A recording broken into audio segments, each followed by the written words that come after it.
ಅವತ್ತು ಜೂನ್ 19, 2015. ಸ್ಥಳ NH4 ಅಂದರೆ ಕಾಶ್ಮೀರದಿಂದ ಕನ್ಯಾಕುಮಾರಿಗೆ ಇರುವಂತಹ ಭಾರತದ ಅತಿ ಉದ್ದವಾದ ಹೈವೇ ರಸ್ತೆ. ಗಾಢವಾದ ಕತ್ತಲು ತುಂಬಿರುವ ರಾತ್ರಿ ಸಮಯ.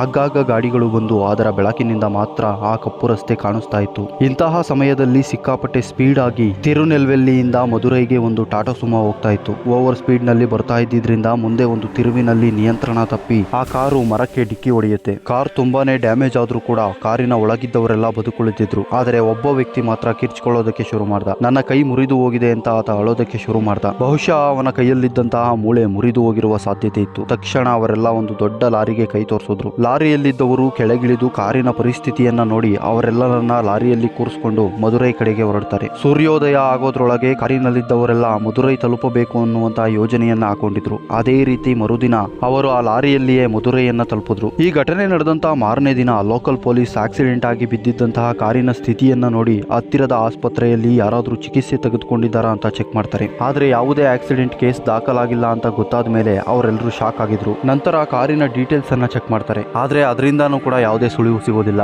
ಯಾಕಂದ್ರೆ ಅವರು ಬಳಸಿದ್ದಂತಹ number plate duplicate number plate ಆಗಿತ್ತು. ಇದರಿಂದ ಪೊಲೀಸರಿಗೆ ಕೊಂಚ ಆಶ್ಚರ್ಯ ಆದ್ರೂ ಕೂಡ ಅದರ ಬಗ್ಗೆ ಹೆಚ್ಚಿನ ತಲೆ ಕೆಡಿಸ್ಕೊಳ್ದೆ ಅದನ್ನ ಒಂದು ಪೆಂಡಿಂಗ್ ಕೇಸ್ ಆಗಿ ಕ್ಲೋಸ್ ಮಾಡ್ತಾರೆ. ಹಾಗಿದ್ರೆ ಆ ಕಾರಿನಲ್ಲಿ ಬಂದವರು ಯಾರು? ಅವರು ಅಷ್ಟು ವೇಗವಾಗಿ ಬರೋದಕ್ಕೆ ಕಾರಣ ಏನು? ಆಕ್ಸಿಡೆಂಟ್ ನಲ್ಲಿ ಕೈ ಮುರ್ಕೊಂಡಿದ್ರು ಸಹ ಆಸ್ಪತ್ರೆಗೆ ಯಾಕೆ ಹೋಗ್ಲಿಲ್ಲ?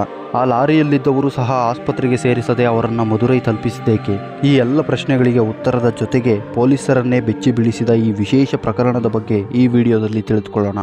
ಸ್ನೇಹಿತರೆ, ನಮ್ಮ ಚಾನಲ್ಗೆ ಸ್ವಾಗತ, ಸುಸ್ವಾಗತ.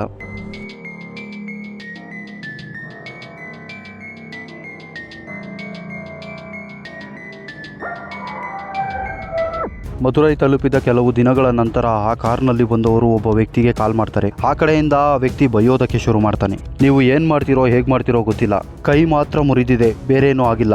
ನಾವು ಪ್ಲಾನ್ ಮಾಡಿದ ಹಾಗೆ ಎಲ್ಲ ನಡಿಬೇಕು.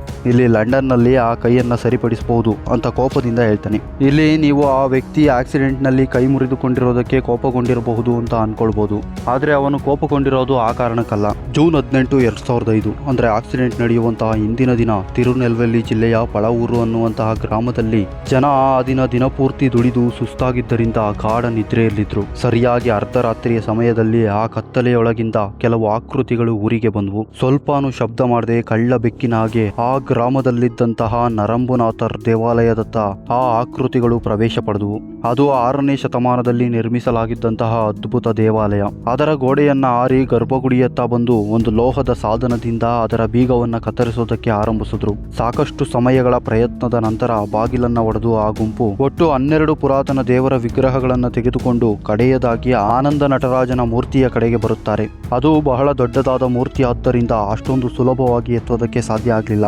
ಆದರೂ ಸಹ ಸಾಹಸ ಮಾಡಿ ಅದನ್ನ ಎತ್ಕೊಂಡು ದೇವಸ್ಥಾನದಿಂದ ಸ್ವಲ್ಪ ದೂರದಲ್ಲಿ ನಿಂತಿದ್ದಂತಹ ಕಾರಿನ ಒಳಗೆ ಅದನ್ನೆಲ್ಲ ತುಂಬಿಸಿ ವೇಗವಾಗಿ ಮದುರೈ ಕಡೆಗೆ ಹೋಗ್ತಾ ಇದ್ರು. ಮುಂದೆ ಹೋಗ್ತಾ ಅದೇ ಕಾರು ಆಕ್ಸಿಡೆಂಟ್ ಆಗಿ ಅಲ್ಲಿ ಯಾರಾದ್ರೂ ನೋಡಿ ಪೊಲೀಸರಿಗೆ ತಿಳಿಸಿದ್ರೆ ಸಿಕ್ಕಿ ಬೀಳಬಹುದು ಅನ್ನುವಂತಹ ಭಯಕ್ಕಾಗಿ ಮುರಿದಿರುವ ಕೈ ಮತ್ತು ಗಾಯಗೊಂಡ ದೇಹಕ್ಕೆ ಟ್ರೀಟ್ಮೆಂಟ್ ಸಹ ತೆಗೆದುಕೊಳ್ಳದೆ ಲಾರಿ ಹತ್ತಿ ಎಸ್ಕೇಪ್ ಆದ್ರು. ಹಾಗಿದ್ರೆ ಪೊಲೀಸರು ಚೆಕ್ ಮಾಡಿದಾಗ ಆ ಮೂರ್ತಿಗಳು ಕಾರಿನಲ್ಲೇ ಇದ್ವಾ? ಖಂಡಿತ ಇಲ್ಲ. ಪೊಲೀಸರಿಗೆ ಅಲ್ಲಿ ಸಿಕ್ಕಿದ್ದು ಕೇವಲ ಸಂಪೂರ್ಣವಾಗಿ ಜಖಂ ಆಗಿದ್ದಂತಹ ಕಾರು ಮಾತ್ರ. ಆ ಲಾರಿಯಲ್ಲಿಯೇ ಎಲ್ಲಾ ಮೂರ್ತಿಗಳನ್ನ ಸಹ ಹಾಕೊಂಡು ಅವರು ತೆಗೆದುಕೊಂಡು ಹೋಗಿದ್ರು. ಇದಕ್ಕೆ ಲಾರಿಯವರು ಹೇಗೆ ಒಪ್ಕೊಂಡ್ರು ಅನ್ನುವಂತಹ ಪ್ರಶ್ನೆ ನಿಮ್ಮನ್ನ ಕಾಡಬಹುದು. ಆಕ್ಸಿಡೆಂಟ್ ಆದಾಗ ಲಾರಿಯಿಂದ ಇಳಿದವರು ಕೇಳಿದ್ದು ಏನಾಯ್ತು ಅಂತ ಅಷ್ಟೇ. ಆ ಮೂರ್ತಿಗಳು ಯಾವುವು, ಎಲ್ಲಿಂದ ತಂದ್ರಿ, ಆಸ್ಪತ್ರೆಗೆ ಯಾಕೆ ಹೋಗ್ಬಾರ್ದು, ಈ ರೀತಿ ಯಾವ ಪ್ರಶ್ನೆಯನ್ನ ಸಹ ಆ ಲಾರಿಯವರು ಕೇಳಲಿಲ್ಲ. ಯಾಕಂದ್ರೆ ಆ ಲಾರಿ ಸಹ ಆ ಗ್ಯಾಂಗ್ ನ ಪ್ಲಾನ್ ಬಿ ಆಗಿತ್ತು. ಈ ರೀತಿ ಯಾವುದಾದರೂ ದುರ್ಘಟನೆ ನಡೆದರೆ ಪೊಲೀಸರು ಚೆಕ್ ಮಾಡುವಂತಹ ಸಂದರ್ಭ ಬಂದ್ರೆ ಆಗ ಲಾರಿಯನ್ನ ಬಳಸಿ ಎಸ್ಕೇಪ್ ಆಗೋದಕ್ಕೆ ಮೊದಲೇ ಪ್ಲಾನ್ ಮಾಡ್ಕೊಂಡಿದ್ರು. ತರಕಾರಿ ತುಂಬಿದಂತಹ ಲಾರಿಯ ಮಧ್ಯಭಾಗದಲ್ಲಿ ಹುಲ್ಲಿನ ನಡುವೆ ಆ ಎಲ್ಲ ಮೂರ್ತಿಗಳನ್ನ ಇಟ್ಟು ಮದುರೈಗೆ ಸಾಗಿಸಿ ಒಂದು ಜಾಗದಲ್ಲಿ ಮುಚ್ಚಿಟ್ರು. ಆಸ್ಪತ್ರೆಗೆ ಟ್ರೀಟ್ಮೆಂಟ್ಗೆ ಹೋದ್ರೆ ತಗ್ಲಾಕೊಳ್ತೀವಿ ಅಂತ ಒಬ್ಬ ನಾಟಿ ವೈದ್ಯನ ಹತ್ತಿರ ಅವನಿಗೆ ಗೊತ್ತಿದ್ದಷ್ಟೇ ಚಿಕಿತ್ಸೆಯನ್ನ ಪಡ್ಕೊಂಡು ಸುಮ್ಮನಾದ್ರು. ಅದಾದ ಮೇಲೆ ಲಂಡನ್ ವ್ಯಕ್ತಿಗೆ ಫೋನ್ ಮಾಡಿ ನಾವು ಇಲ್ಲೊಂದು ತೆಂಗಿನ ತೋಟದಲ್ಲಿ ಬಚ್ಚಿಟ್ಟುಕೊಂಡಿದ್ದೇವೆ. ಆಭರಣದ ಅಂಗಡಿಯ ಮಾಲೀಕ ಅವನ ಬಳಿ ಇದ್ದಂತಹ ಒಂದು ವಸ್ತುವಿನಿಂದ ಕೈಯನ್ನ ಕತ್ತರಿಸಿದ ಅಂತ ಹೇಳುತ್ತಾರೆ. ಕೈ ಹೋಗಿದ್ದು ಆಕ್ಸಿಡೆಂಟ್ ಇಂದ ಅಲ್ವಾ? ಇವ್ರು ಯಾಕೆ ಈ ರೀತಿ ಸುಳ್ಳು ಹೇಳ್ತಿದ್ದಾರೆ? ಸ್ನೇಹಿತರೆ, ಇದು ಸುಳ್ಳಲ್ಲ, ಅವರು ಹೇಳಿದ್ದು ಸತ್ಯನೇ. ಆಕ್ಸಿಡೆಂಟ್ನಲ್ಲಿ ಕೈ ಮುರಿದುಕೊಂಡಿದ್ದು ಪರಮದುರೈ ಎನ್ನುವಂತಹ ವ್ಯಕ್ತಿ.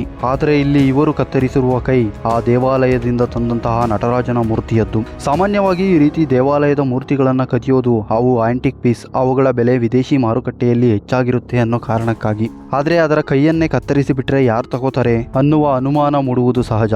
ಅವರು ಕೈ ಕತ್ತರಿಸುವುದಕ್ಕೂ ಒಂದು ಕಾರಣ ಇತ್ತು. ಅಲ್ಲಿ ಅವರು ಕಳ್ಳತನ ಮಾಡಿದ ಎಲ್ಲ ವಿಗ್ರಹಗಳು ಚಿನ್ನ, ಬೆಳ್ಳಿ, ತಾಮ್ರ, ಕಬ್ಬಿಣ ಮತ್ತು ಶೀಶವನ್ನ ಬಳಸಿ ತಯಾರಿಸಿರುವಂತಹ ಪಂಚಲೋಹದ ವಿಗ್ರಹಗಳು. ಹಾಗಂತ ಚಿನ್ನ ಬೆಳ್ಳಿ ಹೆಚ್ಚಾಗಿರುತ್ತೆ, ಅದಕ್ಕಾಗಿ ಕಳ್ಳತನ ಮಾಡಿರುತ್ತಾರೆ ಅಂತ ಅನ್ಕೋಬಿಡಿ. ಆ ವಿಗ್ರಹದ ಬಹುತೇಕ ರಚನೆ ತಾಮ್ರದಿಂದ ಆಗಿರುತ್ತೆ. ಅದಾದ ಮೇಲೆ ಕಬ್ಬಿಣ ಮತ್ತು ಸೀಸ, ಆಮೇಲೆ ಬೆಳ್ಳಿ. ಇಷ್ಟೆಲ್ಲ ಆದ ಮೇಲೆ ಸ್ವಲ್ಪ ಪ್ರಮಾಣದಲ್ಲಿ ಮಾತ್ರ ಚಿನ್ನವನ್ನ ಬಳಕೆ ಮಾಡಿರ್ತಾರೆ. ಹೀಗಾಗಿ ಅವರಿಗೆ ಕಳ್ಳತನದಿಂದ ಲಾಭ ಸಿಗೋದು ಅವುಗಳ ಕೆತ್ತನೆ ಮತ್ತು ಕಲಾ ರಚನೆ ಹಾಗೂ ಆ ವಿಗ್ರಹಗಳ ಪುರಾತನ ಇತಿಹಾಸಕ್ಕಾಗಿ. ಅಂತಹ ವಿಗ್ರಹದ ಕೈ ಮುರಿಯೋದಕ್ಕೆ ಕಾರಣವೂ ಇತ್ತು. ಆ ನಟರಾಜನ ಮೂರ್ತಿ ತುಂಬಾ ಭಾರ ಇದ್ದಿದ್ರಿಂದ ಅದರೊಳಗೆ ಚಿನ್ನವನ್ನ ತುಂಬಿರಬಹುದು ಅನ್ನುವಂತಹ ಅನುಮಾನ ಉಂಟಾಗಿ ಅವರು ಅದರ ಕೈಯನ್ನ ಕತ್ತರಿಸಿ ಮುರಿದು ಪರೀಕ್ಷೆ ಮಾಡುತ್ತಾರೆ. ಅದರೊಳಗೆ ಏನೂ ಇಲ್ಲ ಅಂತ ಗೊತ್ತಾದ ಮೇಲೆ ವಿಗ್ರಹ ತುಂಬಾ ದೊಡ್ಡದಾಗಿತ್ತು, ಪಾರ್ಸಲ್ ಒಳಗೆ ತುಂಬೋದಕ್ಕೆ ಸಾಧ್ಯ ಆಗ್ಲಿಲ್ಲ. ಹೀಗಾಗಿ ಆಭರಣದ ಅಂಗಡಿ ಮಾಲೀಕ ಕೈ ಕತ್ತರಿಸಿದ ಅಂತ ಫೋನಿನಲ್ಲಿ ಮಾಹಿತಿಯನ್ನ ನೀಡ್ತಾರೆ. ಆ ಲಂಡನ್ ವ್ಯಕ್ತಿ ಅದನ್ನ ನಂಬ್ತಾನೆ ಕೂಡ. ಯಾಕಂದ್ರೆ ಆ ವಿಗ್ರಹ 4 ಅಡಿ ಎತ್ತರ ಮತ್ತು ತುಂಬಾ ಭಾರ ಇತ್ತು. ಹೀಗಾಗಿ ಆ ವಿಗ್ರಹಗಳನ್ನ ಮತ್ತೆ ಲಾರಿಯಿಂದ ವಸ್ತುಗಳ ಮಧ್ಯೆ ಬಚ್ಚಿಟ್ಟುಕೊಂಡು ಚೆನ್ನೈಯನ್ನ ತಲುಪಿಸಿದ್ರು. ಅಲ್ಲಿದ್ದಂತಹ ಕಸ್ಟಮ್ನವರ ಕಣ್ತಪ್ಪಿಸಿ ಅವುಗಳನ್ನ UK ಮತ್ತು US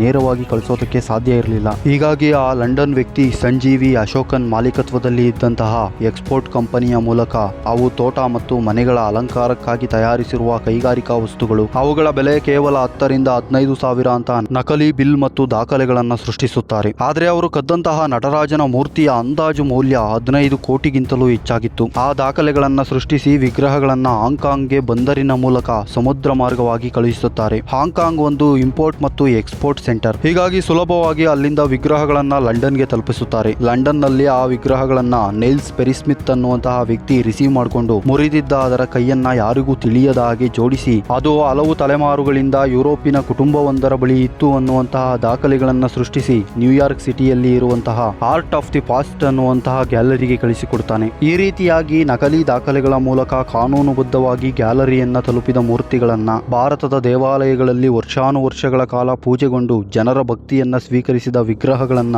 ವಿದೇಶದ ಶ್ರೀಮಂತ ಜನರು ತಮ್ಮ ಮನೆಗಳ ಅಲಂಕಾರಿಕ ವಸ್ತುಗಳಾಗಿ ಬಳಸೋದಕ್ಕಾಗಿ $1,000,000 ಕೊಟ್ಟು ಕೊಂಡುಕೊಳ್ತಾರೆ. ಎಂತಹ ವಿಪರ್ಯಾಸ ನೋಡಿ. ಭಾರತದ ಗುಡಿಯೊಳಗೆ ಇಟ್ಟು ದರ್ಶನಕ್ಕಾಗಿ ಜನರನ್ನ ಕಾಯಿಸುವ ದೇವರುಗಳು ಆ ಗ್ಯಾಲರಿಯಲ್ಲಿ ತಮಗೆ ಬೆಲೆ ಕೊಟ್ಟು ಕೊಂಡುಕೊಳ್ಳುವ ಜನರಿಗಾಗಿ ಕಾದು ಕುಳಿತಿರುತ್ತೆ. ಬಹುತೇಕ ಈ ಗ್ಯಾಂಗ್ ಕದ್ದ ಎಲ್ಲ ವಿಗ್ರಹಗಳು ಇದೇ ರೀತಿ ಮಾರಾಟ ಆಗುತ್ತೆ. ಆದರೆ ಇಲ್ಲಿಯವರೆಗೆ ಕಥೆಯನ್ನ ಕೇಳಿ ಈ ಕಳ್ಳತನದ ಮಾಸ್ಟರ್ ಮೈಂಡ್ ಈ ಸಂಜೀವಿ ಅಶೋಕನ್ ಅಂತ ನೀವು ತಿಳ್ಕೊಂಡಿದ್ರೆ ಅದು 100% ತಪ್ಪು. ಯಾಕಂದ್ರೆ ಈ ಕಳ್ಳತನದ ಜಾಲಕ್ಕೆ ನಾಯಕನಾಗಿದ್ದವನು ಆರ್ಟ್ ಆಫ್ ದಿ ಪಾಸ್ಟ್ ಗ್ಯಾಲರಿಯ ಮಾಲೀಕನಾಗಿರುವಂತಹ ಸುಭಾಷ್ ಕಪೂರ್. ಬಹಳ ವರ್ಷಗಳ ಹಿಂದೆ ಈ ಸುಭಾಷ್ ಕಪೂರ್ನ ತಂದೆ ದೆಹಲಿಯಲ್ಲಿ ಒಂದು ಆರ್ಟ್ ಗ್ಯಾಲರಿಯನ್ನ ನಡೆಸ್ತಾ ಇರ್ತಾರೆ. ಈತ ಸಹ ದೊಡ್ಡವನಾದ ಮೇಲೆ ವ್ಯವಹಾರ ಮುಂದುವರಿಸುವಾಗ ಕೇವಲ ಸಿಕ್ಕ ವಸ್ತುಗಳನ್ನಷ್ಟೇ ಅಲ್ಲ, ಕದ್ದ ವಸ್ತುಗಳನ್ನು ಸಹ ಕೊಂಡುಕೊಳ್ಳೋದಕ್ಕೆ ಆರಂಭಿಸ್ತಾನೆ. ಇದರಿಂದ ಸ್ವಲ್ಪ ಹಣವನ್ನ ಮಾಡಿಕೊಂಡು 1774ರಲ್ಲಿ ಅಮೆರಿಕಾಗೆ ಹೋಗಿ ಸುಭಾಷ್ ಈ ಆರ್ಟ್ ಆಫ್ ದಿ ಪಾಸ್ಟ್ ಅನ್ನುವಂತಹ ಗ್ಯಾಲರಿಯನ್ನ ಓಪನ್ ಮಾಡ್ತಾನೆ. ಭಾರತದಲ್ಲಿ ಆರಂಭಿಸಿದಂತಹ ಇವನ ಬಿಸಿನೆಸ್ ಇಂಟರ್ನ್ಯಾಷನಲ್ ಹಂತವನ್ನ ತಲುಪುತ್ತೆ. ಆಗಾಗ ಭಾರತಕ್ಕೆ ಬರೋದು, ಅಲ್ಲಿನ ಹಳ್ಳಿಗಳಲ್ಲಿರುವಂತಹ ಕೆಲವು ದೇವಸ್ಥಾನಗಳಿಗೆ ಭೇಟಿ ನೀಡೋದು, ಅಲ್ಲಿರುವ ಪ್ರಸಿದ್ಧ ಮೂರ್ತಿಗಳ ಫೋಟೋವನ್ನ ತೆಗೆದು ಅದರ ಡೀಟೇಲ್ಸ್ ಅನ್ನ